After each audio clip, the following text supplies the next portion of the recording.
Buenos días, bienvenidos al canal de SafeNest. Recuerden que lo que comentamos en esta grabación no es asesoría ni recomendación de inversión personalizada, ni para el público en general, ni de forma individualizada por parte de SafeNest, ni de los participantes en esta grabación. Únicamente buscamos comentar indicadores económicos y situaciones de mercado en general. Y bueno, para empezar a platicar sobre mercados, me llamó la atención, Arturo, que, bueno, Vector comenta que el tener niveles tan altos de inflación y que, pues, al parecer cada lectura han sido más altos en México, digo, en Estados Unidos ya tuvieron una lectura mejor a lo esperado, ahorita vamos a comentar sobre eso, pero, pues, al parecer, el que la inflación esté saliendo tan alta, pues está, digamos, contaminando las expectativas y pues o sea, tanto los consumidores como las empresas están esperando niveles de inflación más altas. O sea, la gente está extrapolando que los niveles de inflación que tenemos ahorita, superiores al 8%, pues la inflación se va a mantener en estos niveles o vamos a seguir teniendo inflaciones altas en el futuro, a diferencia de los especialistas, perdón por el rayón, que los especialistas, si bien sí esperan pues inflaciones más altas, como que no son tan sensibles, ¿no? Como las empresas o los consumidores. Sí, yo creo que los especialistas sí están un poco más apegados y siguen y tienen más credibilidad a las expectativas del Banco de México, que realmente lo más preocupante, lo que más tiene que cuidar un banco central es su credibilidad y por ende que esto quiere decir que crean en sus expectativas, que lo tomen en cuenta y que no se desanclen estas expectativas, porque si bien el golpe ahorita es temporal, ahora sí que, pero que dure este año por decir o un poco más del próximo, pero que ya no se extiendan las expectativas de largo plazo, se modifiquen, que vayamos a tener inflaciones arriba del 5 o 6% por los próximos 5 años. Yo creo que sería lo preocupante. Sí, que a mí no me preocupa tanto porque, o sea, de hecho, o sea, lo comentan los mismos analistas, casi siempre la inflación, o bueno, en los últimos 20 años, desde que pues, la autonomía del Banco de México cobra relevancia, eh, pero durante los últimos 20 años, pues, la inflación pues, ha dependido más de factores externos, ¿no? De choques externos, pues como tipo de cambio, el nivel del precio del petróleo. Entonces, por esa parte, o sea, sí es un poquito preocupante que los consumidores y empresas crean que estos niveles de inflación van a persistir, pero como en el pasado, por ejemplo, creo que aquí se liberó el precio de la gasolina, pues finalmente como el precio del petróleo a nivel global, pues tuvo bajas significativas o estuvo estable en niveles muy bajos, pues finalmente lo externo llevó a que la inflación bajara al objetivo del Banco Central y pues naturalmente pues, las expectativas de inflación de los consumidores también bajaron, ¿no? Pero si quieres nos pasamos a comentar la gráfica que sigue, que pues está curiosa, está simpático lo que pasa con el mercado, porque pues por fin en Estados Unidos hay un print de inflación que es más bajo que el anterior. El último print de inflación fue de 8.5%, el anterior había sido de 9.1%, y lo curioso es que pues ya habíamos estado en el nivel de 8.5% en marzo, abril, pero pues ahorita que el punto de referencia era 9.1, pues esto es muy bien visto por el mercado, ¿no? O sea, Así ya es. creo que cada vez son más los analistas que piensan que sí, que ya vimos el pico de la inflación, ¿no? Sí, esta gráfica, pues la línea negra es el Standard Poor's 500, cómo ha venido a la baja en todo el año. Empezamos en 4.400 puntos y lo llegamos a haber pegado a 3.700 puntos. Eh, y sí, o sea, los últimos 7 datos de inflación los habíamos visto que salían los puntitos en rojo, quiere decir que salieron por arriba de lo esperado la inflación. O sea, veníamos viendo consistentemente que la inflación salía arriba de lo que esperaban los especialistas Y finalmente en este último dato que fue el viernes pasado, si no me equivoco, se esperaba 8.7 y salió 8.5, que como dices, ¿no? Hace 2 meses en abril estábamos igual en 8.5 y el mercado de ahí cayó de forma estrepitosa y ahorita lo vieron positivo. Entonces ahí es donde se maneja un poco el tema de expectativas, ¿no? Si sale abajo de lo esperado, quiere decir que ya estamos viendo un máximo en la inflación y probablemente hacia adelante veamos ya que se empieza a reducir y eso es lo que el mercado está buscando, ya algún tipo de indicador, de indicio de que ya vimos el máximo de inflación, porque esto va a permitir que la Reserva Federal, si bien sí va a seguir incrementando, ya no sea tan agresiva como en algún punto lo llegamos a esperar, que esto afecta el crecimiento económico.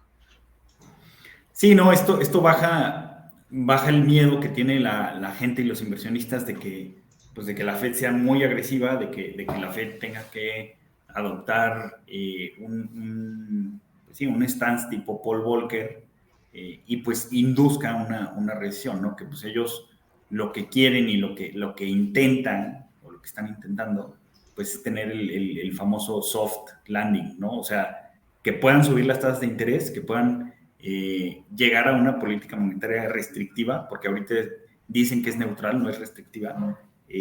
Pero que sea restrictiva sin inducir una recesión, ¿no? Exactamente. Y Y esta bueno, siguiente gráfica es impresionante. Son 25 meses seguidos que la inflación de la inflación del mes es mayor a la del mes anterior. Es decir, que la inflación del mes por ejemplo, poner la inflación del mes de agosto es mayor que la de julio. O sea que, bueno, no la inflación, más bien, que hay crecimiento en inflación mes a mes durante 25 meses seguidos. La verdad es que sí es impresionante. sí, ¿no? Y en el dato de inflación que se acaba de publicar ahora en agosto, que es de julio, pues fue el primer mes que la variación fue de 0%, ¿no? Pero sí, pues sí, o sea, esto no había pasado ya en pues, casi 2 años, ¿no? Así es, Prácticamente. hablando de Estados Unidos, ¿no? Estamos hablando de Estados Unidos. Y bueno, otra cosa que creo que es positiva para la inflación, aunque ya lo habíamos comentado, esta gráfica a mí me gusta mucho, es el Baltic Dry Index, que pues es un índice de cuánto cuesta mover por transporte marítimo materias primas, no cualquier tipo de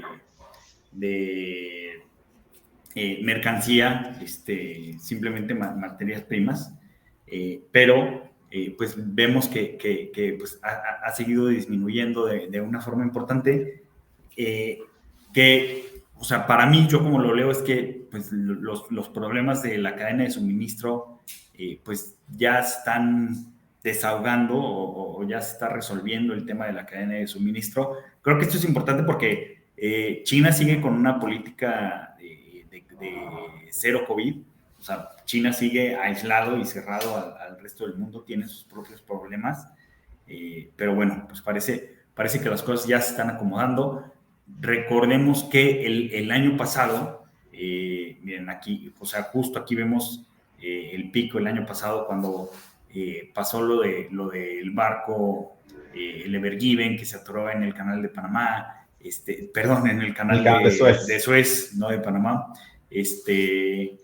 que ya venían subiendo los costos de transporte marítimo. Esto pues estaba siendo un componente muy importante de la inflación, ¿no? O sea, esto estaba agregando muchísima inflación, porque pues estamos hablando que prácticamente los costos de enviar contenedores pues se triplicaron, ¿no? Hablando de materias primas, hablando de otro tipo de mercancías, pues llegaron a crecer hasta 5 veces, 7 veces, ¿no? Entonces, creo que esto pues es positivo para la inflación, como también pues el hecho, digo, que esto habría que ver qué tanto tiempo se mantiene el precio del petróleo en estos niveles. O sea, creo que también es muy positivo que el precio del petróleo pues, ha disminuido de una forma significativa. Ahorita el futuro está alrededor de $86, $87, con todo esto de la guerra de Ucrania, pues lo habíamos visto en 120. Yo pensaría pues sí es posible que sigamos viendo estos niveles, o que sean niveles más bajos, y creo que esto va a desahogar muchísimo la inflación, y pues a esto también veo que suma pues a la tesis de que ya vimos el pico de inflación, ¿no? Exactamente. Que eso es lo Pues, que queremos, ¿no? Eso es lo que está buscando el mercado. pues eso es lo que está buscando el mercado y los banqueros centrales. Y creo que pues sí, digo, también por más factores, que como digo, lo que nos interesa ver es que al menos el precio del petróleo se mantenga. Si disminuye más, pues obviamente son mejores noticias. Pero creo que por estos eventos, pues es porque hemos visto un buen desempeño del mercado accionario y también de las acciones tecnológicas, ¿no? Que bueno, ahorita hablamos de eso más adelante, pero pues prácticamente las últimas 4 o 6 semanas pues han sido, digamos, bastante positivas, hablando de indicadores de inflación, ¿no? Digo, aunque no es así pues en todas las cosas, ¿no? Por ejemplo, Sí. Alemania tiene sus propios problemas. No todos son buenas noticias, ¿no? Esta gráfica es de la electricidad en Alemania, que como bien sabemos, al eliminarse ha bajado, me parece que está operando a un 20% ya por donde, no me acuerdo cómo se llama un ducto que le pasa gas natural de Rusia a Alemania, y eso ha hecho que el consumo de electricidad se haya incrementado, porque el uso de la energía de gas natural pues, se ha reducido, han tenido que recurrir a más electricidad y el precio de la electricidad se ha disparado, y evidentemente esto es muy inflacionario para la zona europea. De hecho, hoy se publicó el dato de inflación en Inglaterra y está ya arriba del 10%. O sea, ya en Europa no, me parece que no se ven así muchas señales de que ya esté cediendo la inflación. Y el caso de Alemania, pues preocupante porque, digo, como saben, en el invierno se tienen que utilizar la calefacción, y si el precio de la electricidad sigue subiendo, pues mucha gente la va a pasar muy mal porque va a estar muy, muy cara la electricidad para consumir calefacción. Calefacción, sí. Y a esto súmale que pues ahorita está el problema de sequías global, pero pues le está pegando mucho a Europa. No sé si han visto imágenes en Twitter donde, no sé si las has visto, Arturo, donde pues hay varios ríos que están prácticamente secos. Y esto, o sea, agrega esta crisis de energía porque pues no están el carbón que llega por transporte fluvial, pues o sea, como no hay agua, pues no hay una vía por la cual llegue, ¿no? Entonces, pues esto sí puede complicar un poquito Sí, de hecho, la semana pasada el río Rin se declaró como intransitable ya. Exacto. Entonces, o sea, te habla exactamente de esa crisis que está viviendo y bueno, cómo las cosas son distintas por regiones, ¿no? Si bien en Estados Unidos ya estamos viendo esto, parece que en Europa no.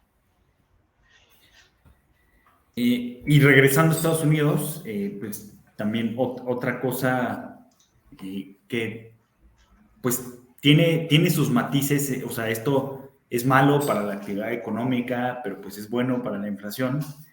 O sea, por fin estamos viendo que se estabilizan los precios de las casas, ¿no? Sí, están bajando los precios de las casas en Estados Unidos. El impacto del alza de la tasa de interés que pegó en las tasas de hipotecas que veníamos la semana pasada está teniendo un impacto muy clave en el precio. Es una gráfica de Redfin. Y bueno, yo diría que hacia adelante podríamos seguir viendo una desaceleración en el precio. Llama la atención que el incremento año por año, o sea, contra el año pasado de agosto a agosto es de 8%, que si comparas el mismo nivel de la gráfica azul con el que está ahorita, pues sí, claramente está por encima, ¿no? De $350,000 promedio se fue a 480, pero mes a mes ya se ha venido desacelerando, y no sé, probablemente terminemos el año en los mismos niveles de precio del año pasado. Sí, o el chiste sería, pues podría terminar encima, pero pues igual, o sea, lo que busca la Fed, pues es que justo esta tasa de cambio, o sea, el cambio porcentual, pues se atempere, ¿no? Y esté más en Exactamente. línea con sus objetivos, porque pues obviamente esto afecta, pues afecta renta, afecta cantidad del ingreso disponible que la gente destina al pago de hipotecas. Una tercera parte del componente de inflación en Estados Unidos es lo que es vivienda, ¿no? Que digo, es más importante la parte de renta, o sea, pesa más, pero el precio de las casas también tiene un componente importante. Entonces, sí, o sea, el shelter, que es vivienda baja en Estados Unidos, pues va a aliviar inflación. Sí, claro, sí, pero también, o sea, si los precios de vivienda te están subiendo, pues las rentas, como los que tienen las propiedades, los que tienen el real estate, pues ven las rentas como un porcentaje, ¿no? Del precio de la casa, ¿no? Entonces, pues evidentemente se suben, tardan más por la renegociación de contratos, etcétera, pero pues sí, definitivamente es algo que impacta. Que como dices, yo también creo que podemos esperar que se siga temperando el mercado inmobiliario de casas, que estaba muy, muy caliente por la pandemia, las disrupciones, las tasas bajas, y lo podemos ver, por ejemplo, en datos como la construcción de casas unifamiliares, o sea, las casas unifamiliares que están en construcción, tuvo el peor declive mensual, desde la pandemia. El peor cambio porcentual desde la pandemia, pero si quitamos la pandemia, pues vemos que una disminución superior al 1%, pues digamos, es algo atípica, ¿no? Digo, sí, había estado cercano en 2019, que también muchos analistas ven el mercado inmobiliario, o sea, que el mercado inmobiliario se está enfriando como algo muy, muy malo para la economía, como algo que pues va a desatar la próxima recesión, o que va a hacer que la próxima recesión sea inminente. Pero si vemos el total de casas nuevas en construcción, o sea, que empiezan a ser construidas, pues sí, vemos que el pico fue hace 3 meses. Preocupa que en la gran crisis financiera, en la crisis financiera global, pues esto sucedió pues alrededor de 12, 18 meses antes de que empezara pues toda la debacle y toda la crisis, antes de que tronara la burbuja hipotecaria. Pero en otros periodos, pues el pico ha llegado a ser hasta 6 años antes a una recesión, ¿no? Entonces... Sí, yo creo que no es comparable esto con 2008, ¿no? El 2008 claramente fue una crisis hipotecaria inmobiliaria y ahorita ni al caso, no tiene nada que ver. Entonces, creo que no deberíamos de tomar tanto en consideración lo que pasó en 2008. Sí, exacto.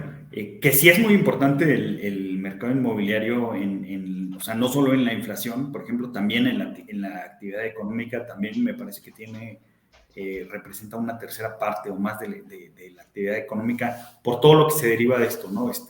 Materiales, servicios, inclusive utilities, etcétera.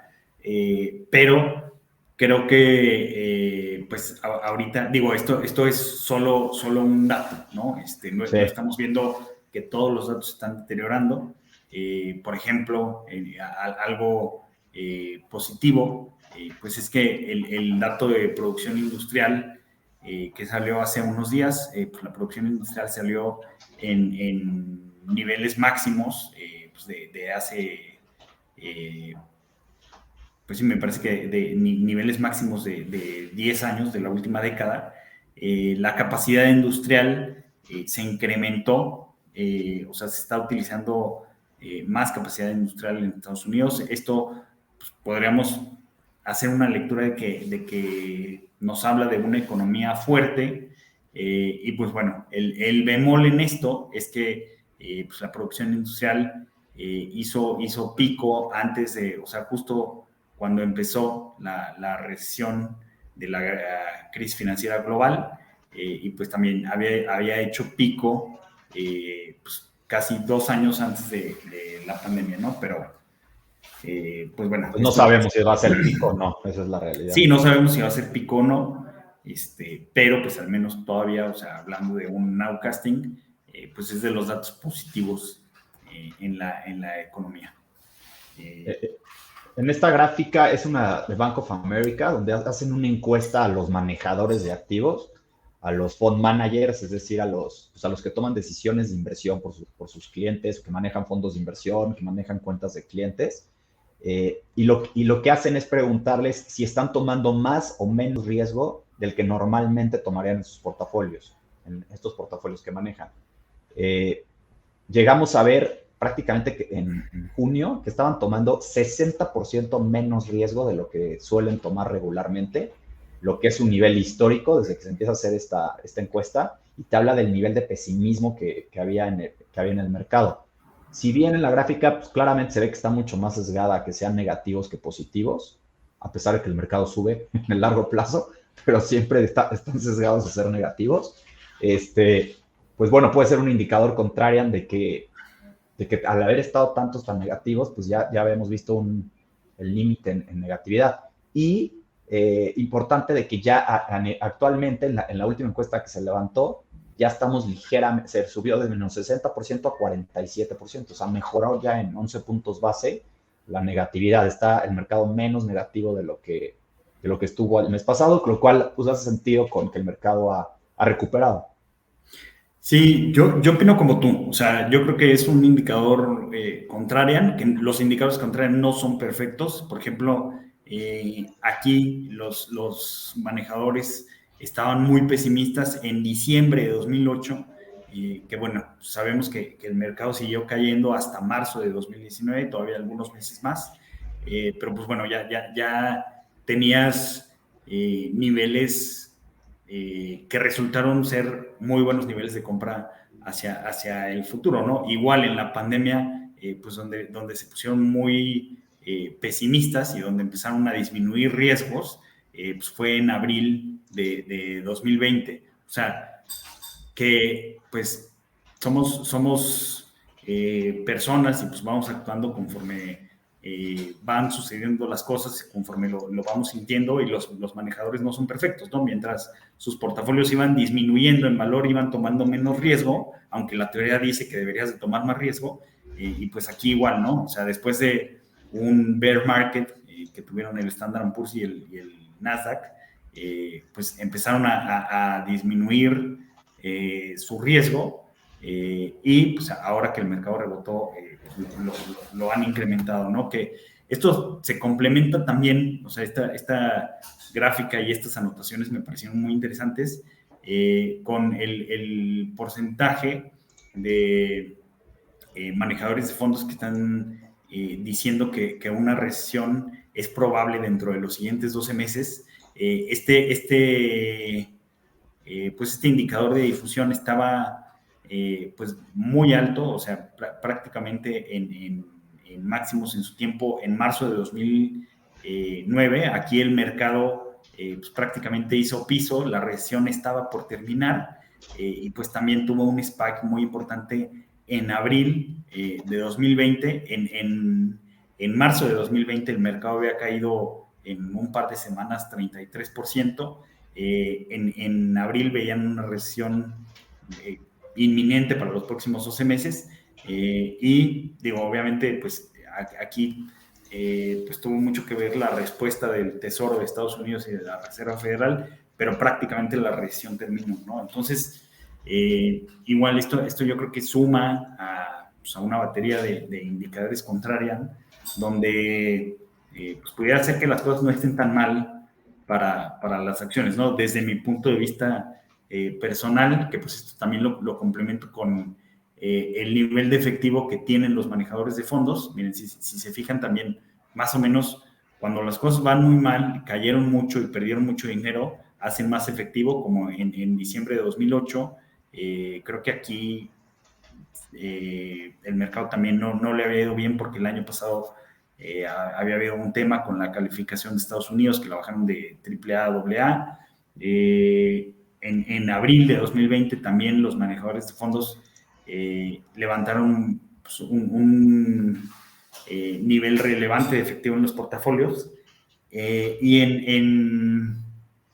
pues en 2022, en los últimos meses también, ¿no? Y yo creo, Arturo, o sea, bueno, para mí lo que pensaría de una forma positiva, digo que igual me puede equivocar, es que como los manejadores están tan negativos y tienen altos niveles de efectivo, esto puede ser positivo para el mercado porque quiere decir que hay dinero que puede entrar al mercado accionario y que pues, puede generar momentum y esto se puede, o sea, puede haber un cambio en el pesimismo de los manejadores de fondos que los lleve a disminuir estos niveles de efectivo y pues esto sería, pues implicaría una demanda por acciones, ¿no?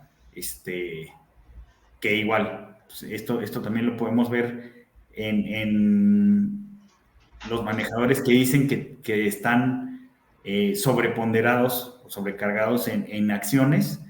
Ahorita hay más manejadores que están subponderados en el mercado accionario. Se disminuyó de julio a agosto, esto pues por el rally del mercado. Pero yo también creo que esto se pudiera revertir y pues pudiera generar un momentum positivo para las acciones, ¿no? Digo, si no vemos que los indicadores macro se siguen deteriorando. En la siguiente gráfica, que es la este es el VIX, el índice de volatilidad del Standard & Poor's 500. O sea, si bien vimos un máximo en junio, mediados de junio de este año, que coincide con el mínimo del mercado, es cuando había más pesimismo, lo que platicaba Walter ahorita, justo. Llegamos a ver por primera vez, pues casi que en el año, desde que inició el año, niveles por abajo de 20 puntos. O sea, lo que te habla de que el nivel de incertidumbre, de pesimismo, de apetito por no riesgo, pues ha disminuido de forma considerable de junio a la fecha. Y que coincide, ¿no? Porque iniciamos el año con relativo optimismo y a partir, si no me equivoco, el 6 de enero, de ahí solo hemos visto bajar el mercado. Entonces, pues bueno, o sea, te habla de lo que se está viviendo ahorita. Estamos viviendo una pues buena época, cierto momentum. Y con eso me gustaría pasar a la siguiente gráfica que te habla de, así como la semana pasada mostrábamos gráficas que comparan el pasado con situaciones negativas de lo que va a pasar, pues ahora vamos a sacar gráficas que comparan el pasado con situaciones positivas. En la primera gráfica del lado izquierdo, la de arriba del lado izquierdo, es de 1921 a 1924, como tuvo una baja el mercado en la primera parte, luego recuperó y luego consolidó, que es lo que podríamos decir que podemos ver ahorita, ¿no? Primero vimos un 2021 malo, 2022 malo, recupera, vamos a decir que va a consolidar unos meses y luego retoma su camino al alza. Igual, no sé, podemos agarrar la gráfica que sea, ¿no? La de medio del lado derecho, 2003 a 2005, el mercado baja, primero, luego recupera, consolida y continúa el famoso bull market, ¿no? O sea, aquí te habla del bull market de 3 años, que se hacen así, ¿no? Con un periodo de ajuste, un periodo de consolidación y un tercer año bull, o sea, un año malo, un año de consolidación y un año muy bueno. Entonces, pues no sé, nada más decir que en la gráfica de abajo a la derecha te habla de lo que estamos viendo ahorita y que entonces el siguiente año, los siguientes 12 meses serán el mercado bull. Pues no lo sabemos, ¿no? Esa es la realidad. Sí, yo creo que es importante no olvidar que pues obviamente pues de que siga o no el bull market, pues también depende pues que las utilidades sigan creciendo o que no se contraigan de una forma importante, porque ha habido bull markets donde las utilidades no crecen tanto, pero por otras cuestiones como los niveles de tasa de interés de largo plazo que bajan, pues las valuaciones incrementan un poquito, pero sí creo que esto, o sea, me gusta el análisis que hacen, pero pues recordar que siempre esto lo tendríamos que acompañar pues con el tema fundamental, ¿no? Si algo pasara que deprimiera de forma significativa las utilidades de las empresas, pues es muy poco probable que viéramos un bull market, ¿no? Y pasando a utilidades de las empresas, ayer reportó Walmart que recordando con el reporte del primer trimestre, que es el que se ve ahí en la gráfica entre mayo y junio, reportó que estaban muy preocupados, que estaban viendo una baja en el consumo, que les está pegando mucho el tema de inflación y abrió con una muy fuerte baja. Ayer abrió con un gap al alza. Un gap es cuando hay una diferencia en el precio del cierre anterior con el de apertura del día siguiente y te abre ese gap, ese hueco. Walmart reportó crecimiento en ingresos del 8%, la acción subió 5% ayer, Las utilidades por acción fueron de 1.77% y se esperan de 1.77 dólares y se esperan de 1.62 dólares. Cabe destacar que volvieron a comentar que están teniendo presiones en costos por el lado de inflación, mismo que ya lo había comentado antes, pero ahora el que haya sido un buen reporte, el mercado lo vio como bien y contrasta con lo que pasó hoy con Target, ¿no? Que bien, si son competencia, te hablan un poco el tema de consumo más básico. Target reportó menores ventas, reportó que tuvo que hacer una venta masiva de inventario porque no están teniendo venta y hoy abre un 3% a la baja. Entonces, hay un poco de información encontrada, pero me llamó la atención cómo cambia el apetito del mercado por Walmart, ¿no? Después de un pésimo reporte en el primer trimestre, o así lo vio el mercado, ahora es un buen reporte. Sí, pues igual, ¿no? A lo mejor están, o sea, siguen anticipando que pues van a disminuir un poco las presiones en precio, y pues esto se va a traducir en mejor consumo. Otra emisora que reportó que pues tuvo su oferta pública inicial el año pasado, ha sido una de las startups, pues, yo pienso que más exitosa, es el neobanco Nu, que el reporte fue bastante bueno, reportó 65.3 millones de clientes, un crecimiento muy bueno de 57% año contra año, los clientes activos un incremento del 75%, y también el volumen de compras, pues incrementos del 94% año contra año, tienen un 11% de participación de mercado en Brasil, y pues bueno, prácticamente sus ingresos pues crecieron a un ritmo de 230% año contra año. Aunque algo importante a destacar de Nu es que todavía no son una empresa rentable, todavía están reportando pérdidas, y pues digamos, todavía están camino hacia la rentabilidad, pero pues sí hay cosas positivas. Parece que reportan un costo de adquisición por usuario bajo, lo cual pues pues les ha beneficiado en cuanto a márgenes, y pues va a ser muy importante para que puedan lograr la rentabilidad en el futuro, ¿no? Y nada más como comentario, el IPO de la salida a bolsa, es Initial Public Offering, oferta pública inicial de Nubank, se realizó a finales del año pasado, iba a ser sobre niveles de $11, al final fue $9 por acción. Cuando se colocó subió ligeramente, ese mismo día cerró en $12 y de ahí ha venido bajando, ¿no? Entonces la gente que entró en Nubank en su oferta pública inicial, pues trae un golpe fuerte, ¿no? Entraron en $9 y ahorita está en 5.52 y pareciera que ya empieza a recuperar algo de terreno. Sí, que aquí, o sea, no nada más Nubank se vio golpeada. Si vemos índices de Venture Capital, o de empresas tecnológicas, que son las más sensibles a los cambios en las tasas de interés de largo plazo, pues prácticamente todas se hicieron añicos, ¿no? Más las que todavía no son rentables, pero pues bueno, esto estuvo ligado más, influyó mucho que se movieran las tasas de interés de largo plazo y que la Fed y los bancos centrales del mundo se pusieron súper hawkish, ¿no?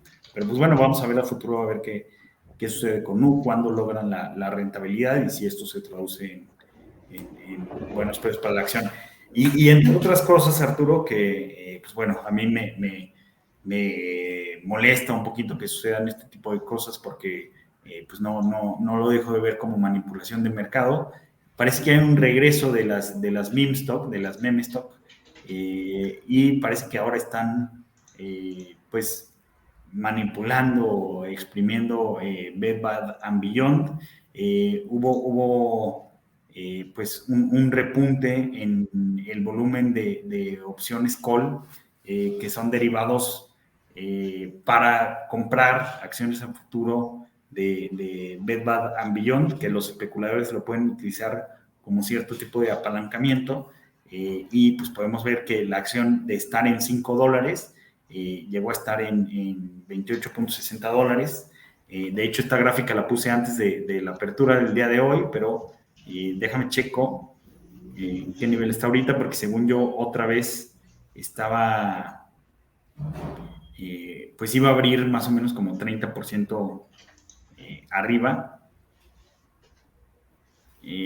pero pues bueno, nada más comentar que pues pareciera que nuevamente están de regreso. Están de regreso, y pues bueno, yo siempre, porque la gente te pregunta, ¿no? Si sería bueno meterse, aprovechar, ir con la manada. Yo conozco mucha gente que entró en GameStop, en AMC, después de que las habían subido, y pues bueno, no les ha ido, a la mayoría no les ha ido bien. 22% está subiendo Bed Bath & Beyond. O sea, debe estar como en 24, ¿no? Más o menos. Sí, $25. Pero bueno, yo más bien soy de la idea de evitar las meme stocks, ¿no? Pero bueno, si alguien lo llegara a hacer, pues ojalá y lo esté haciendo con una porción muy pequeña de su portafolio.